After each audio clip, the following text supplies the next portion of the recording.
For more information on today's program, contact Erica Taylor Montgomery at threegirlsmedia.com. Now, back to Punch, Media and Marketing Made Easy on the Bay Area's business leader, AM 1220 KDOW. Good morning and welcome back to Punch, Media and Marketing Made Easy, where we help educate you and deliver a total knockout with your public relations, your marketing, and your social media. I'm your host, Erica Taylor Montgomery, and I'm the founder and CEO of Three Girls Media and Marketing, which is a public relations and social media marketing agency that really specializes in working with small and emerging companies with very cost-effective solutions. You can find us online at threegirlsmedia.com. That's threegirlsmedia.com. And one of the things I do offer is a complimentary 30-minute consultation where we can talk specifically about your public relations and social media goals and needs. And if you'd like to set that up, it's very easy to do. Simply go to threegirlsmedia.com and you can either call or email me to make an appointment for your consultation today. So, since Christmas and Hanukkah, Kwanzaa, and the New Year are really almost upon us, a lot of people turn their thoughts to giving during the holiday season. And today, we're going to be chatting briefly with the Executive Vice President of a wonderful organization that could really use your support. It's Raise the Bounty. Steve Green is not only the Executive VP, but he's one of Raise the Bounty's founders. Steve, good morning. Welcome to Punch Media and Marketing Made Easy.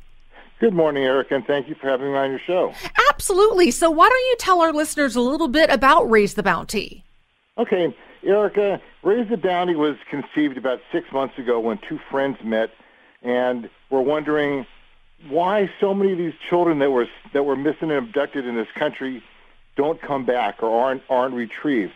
Well, one of the partners, Jack, who's the president and CEO, was wondering this. He was in front of a 7-Eleven where he lives in rural Virginia, and he saw all the signs in the window for the lottery, win $100 million, win $10 million, whatever, and then the ads for the beer, and buried with a little missing post just for children.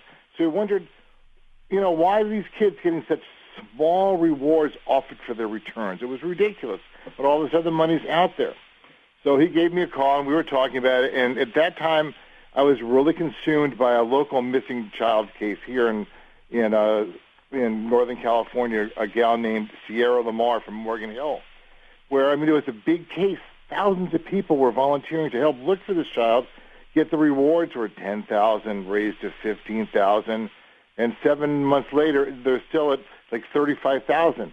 I said, we have to do something about this. So that's how Raise the Bounty came about. Basically, what we're doing is no different than a lot of other organizations that are involved in looking for missing children, but we have a totally new paradigm on how to do it. And that is, we're going to increase the bounty, increase the rewards that are offered for these children in the hopes that somebody that heard something will step forward, or somebody who knows something directly about the case, whether it's a relative or somebody in passing, actually will step up, and I use the expression drop a dime, meaning turn that person in for a much larger reward. And that's really the concept of it. And we have all kinds of different technologies that we're going to put in place beyond just a simple poster that somebody slaps up on a telephone pole or puts in the window. That's important, but we have a new way to do it. And that's what Raise the Bounty is all about, is just raising awareness by offering much, much larger rewards. Fantastic. And I understand that Raise the Bounty is currently raising funds to help bring more missing kids home. Tell me a little bit about that. Okay. Raise the Bounty was the seed money, the seed capital was put in by Jack and myself, and now we're going out for our second round of funding, and we're using a crowdfunding platform called Indiegogo.com. Crowdfunding, for people that don't know about it, is where somebody posts a project, and somebody likes that project that's, where it's visible on this particular website, and they contribute money to it. And it's giving in any other sense, but the people that contribute money, to a program like us really feel for that program. They really want to see it through its completion. They want to see its goals met. It's different than dropping change in a little canister. Oh, I saw this at a 7-Eleven, and these people were like begging for money. I'll throw a quarter or a dollar in it. No, these are people that want to get involved with it. And it's been around for a few years, and it's really starting to take hold. There's a lot of people that have made substantial amounts of money for their organization through these crowdfunding campaigns. And crowdfunding, somewhere in the next 2 to 3 years, is really going to take a big chunk out of conventional stock market. People won't buy stock anymore. They'll be able to actually invest directly into a company that they feel some kind of passion towards. I mean, it's a big movement that's out there. Sure. And so if somebody is really passionate about helping missing and abducted children get home safely, they can donate to the Raise the Bounty crowdfunding campaign. And where do they go to do that, Steve? They go to Indiegogo.com/Raise the Bounty. Again, that's Indiegogo, spelled just like it sounds, /Raise the Bounty. Fantastic. And if somebody wants to learn more about Raise the Bounty, the website is raisethebounty.com, correct? Yes, ma'am. Fantastic. Steve, we wish you all the best of luck with your crowdfunding campaign. Again, if you'd like to help bring missing and abducted children home and contribute this holiday season, you can do so by going to Indiegogo.com/Raise the Bounty. And you can get more information about this terrific organization at raisethebounty.com. Steve, thank you so much for being on the show today. Thank you, Eric. I really appreciate it. Happy holidays. Thanks. Same to you. Okay, bye. Bye now. All right, terrific. Let's move right on to round 2 of Punch Media and Marketing Made Easy, when we are going to cover content marketing in the real world. Our guest this half hour is Steve Farnsworth, who's the Chief Digital Strategist of Jolt Digital Marketing. And Steve is a blogger, a writer, and a public speaker who consults mid and large-sized tech organizations on communications and content marketing programs. Steve, welcome to Punch Media and Marketing Made Easy. Good morning. Good morning. It's great to have you. And, we were talking about content in the first half of the show today, and I know our listeners are likely to have questions about content marketing. So I encourage you to call in. You can reach us live toll free.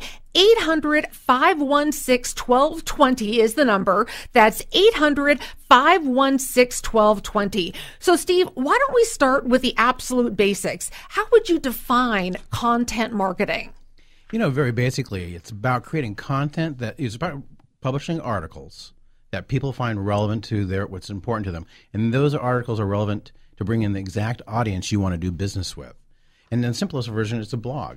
More getting a little fancier is videos or ebooks or other kinds of digital pieces like that. So it's just creating something that people want to come to and see for the opportunity to engage with those people. So they come to your website, they're reading stuff that you've produced that helps them. It's about writing about what you know, not about what you sell.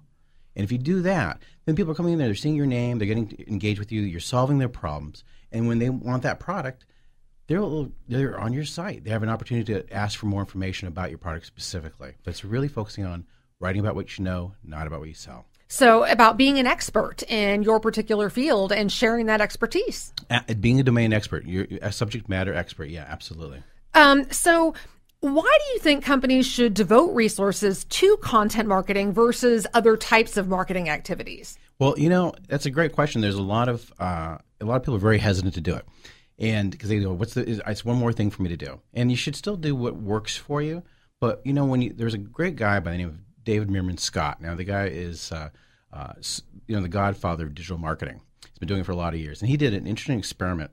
He traveled to Latvia and Australia and through the U.S. and other places in Europe and Asia. And he did this experiment where he asked people in the audience, in the last 6 months, to research a product or service you're going to use personally or professionally, what resource did you use to find out? And he asked people about the phone book, and he asked them about trade shows and advertising, mass media, and all these other things. And there was all about 3 to 5% of the audience raised their hand. And he said, same question, but how many of you used Google to search for a product? 98% of them raised their hand. Wow. And almost 100% raised their hand when he asked about, if you asked your social network friends for a link, they provided a URL that people would go research. So the reality is our marketing dollars are not reflecting the way people actually find information. It's the way we search for information. And even in large, sophisticated organizations, they're still spending money on a fortune to go to a trade show, $50,000 or whatever they spend. And for that kind of money, you can create all kinds of wonderful articles, information that's out there that Google's finding. It's giving your website that juice where people, when they look for those kinds of words, those key words, they're going to come to your site and find out about you and learn about you. We spend a fortune to get in front of people. This is such an effective way to do it. And it's very cost effective to do it as well. Absolutely. There's a group called HubSpot, and they did some data. It's a couple years, about 2 years old now. And they looked at people who had just blogs, and they looked at people who had 0 to 5 blog posts. And they'd get like 2 or 3 inbound leads. This is cross industry. And they'd get 2 or 3 leads a month from that. And it went up when they had like 25 posts that were indexed by Google. It went up to like 17. And when it went up to past 51, it went up to 70 plus inbound leads a month just from that content. Wow. That's producing regularly. So the more you have, the more Google's going to find you in other search engines. Absolutely. So when we come back from the break, we're going to be talking about microsites and how people are using them for content marketing. You're listening to Punch Media and Marketing Made Easy on 1220 AM KDOW, the Wall Street Business Network. I'm your host, Erica Taylor Montgomery, and we'll be right back after the break.